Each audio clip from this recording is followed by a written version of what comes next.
Hi welcome to my world easy craft.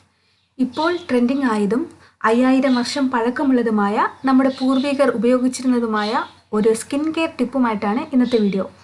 ഇതിൻ്റെ ശരിക്കുള്ള പേര് ശക്തൗത് ഘൃതം, അതായത് ശുദ്ധമായ പശുവിൻ നെയ്യ് ചെമ്പ് പാത്രത്തിൽ വെച്ച് ശുദ്ധമായ വെള്ളം ഉപയോഗിച്ച് 100 തവണ കഴുകുന്ന പ്രോസസ്സാണിത്.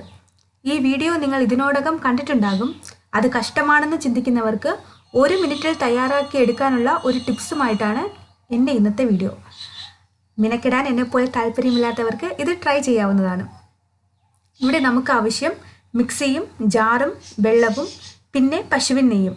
ഞാനിവിടെ 1.5 സ്പൂൺ നെയ്യാണ് എടുത്തിട്ടുള്ളത്. ഓരോ തവണയും വെള്ളം ചേർത്ത് മിക്സ് ചെയ്തെടുക്കുക. ആ വെള്ളം ഓരോ തവണയും മാറ്റി പുതിയ വെള്ളം ചേർത്ത് വീണ്ടും കണ്ടിന്യൂ ചെയ്യുക. ഇവിടെ ഞാൻ 10 പ്രാവശ്യമാണ് ചെയ്തിട്ടുള്ളത്. ഒരു 5 പ്രാവശ്യം ചെയ്യുമ്പോഴത്തേക്കും അതിൻ്റെ ടെക്സ്ചർ ഒരു ക്രീം ലുക്കിൽ മാറിയിട്ടുണ്ടാകും. അതിൻ്റെ കളറും ചേഞ്ച് വന്നിട്ടുണ്ടാകും. അതിനുശേഷം വെള്ളം മാറ്റി ഒരു ബൗളിലേക്ക് മാറ്റാവുന്നതാണ്. ഇത് ഫ്രിഡ്ജിൽ സൂക്ഷിക്കുന്നതായിരിക്കും നല്ലത്. ഇത് ഡ്രൈ സ്കിൻ ഉള്ളവർ ഉപയോഗിക്കുന്നതായിരിക്കും നല്ലത്, അല്ലെങ്കിൽ മുഖക്കുരു വരാൻ ചാൻസ് കൂടുതലാണ്.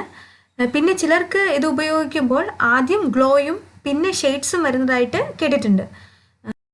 ഇതിൻ്റെ ഗുണങ്ങൾ ചർമ്മത്തെ 7 പാളി ആഴത്തിൽ ഈർപ്പമുള്ളതാക്കി വയ്ക്കുന്നു, വാർദ്ധക്യം വൈകിപ്പിക്കുന്നു, ചുളിവുകളും പാടുകളും മാറാൻ ഒത്തിരി സഹായിക്കുന്നുണ്ട് ഈ ക്രീം. ഇത് ഒരു നാച്ചുറൽ സൺസ്ക്രീനാണ്. കണ്ണുകൾക്ക് ചുറ്റുമുള്ള പാടുകളെ മാറ്റാൻ സഹായിക്കുന്നുണ്ട്. പൊള്ളലോ പാടുകളോ ഉണ്ടെങ്കിൽ ഈ നെയ്യ് പുരട്ടുമ്പോൾ കുമിളകളും പാടുകളും മാറുന്നതായിട്ട് പറയുന്നുണ്ട്. പിന്നെ എൻ്റെ അഭിപ്രായത്തിൽ സ്കിൻ ശ്രദ്ധിക്കുന്നത് നല്ലതാണ്. എന്ന് വെച്ച് സ്കിൻ കെയറിന് കൊടുക്കുന്ന അതേ കെയർ ഹെൽത്തിനും കൊടുത്താൽ സ്കിൻ താനാ ഗ്ലോ ആകും. ഒരു പുഞ്ചിരി കൂടെ മുഖത്ത് നിലനിർത്തിയാൽ അതിനേക്കാൾ ഒരു ഭംഗി വേറെ ഒരു ക്രീമിനും തരാനും പറ്റത്തില്ല. Thank you. Please like my video, share your friends, subscribe. Thanks for watching.